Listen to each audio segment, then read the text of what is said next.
Titanic tourism एक ऐसी specialised tourism industry जो दुनिया के मालदार तरीन तबके को मार्केट की जा रही थी।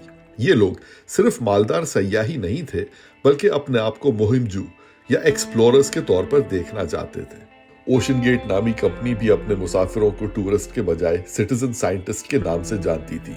अब सवाल ये खड़ा होता है कि टाइटन के इस हादसे के बाद क्या टाइटैनिक टूरिज्म का कोई मुस्तकबिल भी है?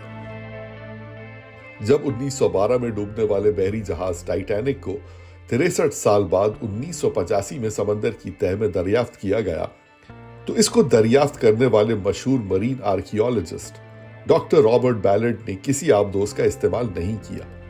गहराई इतनी ज्यादा थी कि कोई भी साइंसदान आबदोज में सवार होकर टाइटैनिक तक पहुंचने को तैयार नहीं था।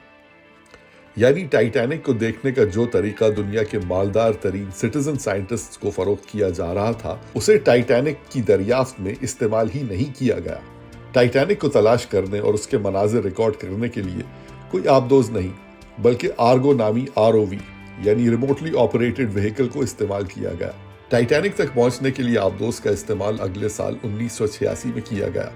इस बार डॉक्टर रॉबर्ट बैलर्ड 2 मजीद अफराद के अमले के साथ आबदोज में टाइटैनिक तक पहुंचे, मगर ये आबदोज टाइटैनिक के अंदर नहीं जा सकती थी।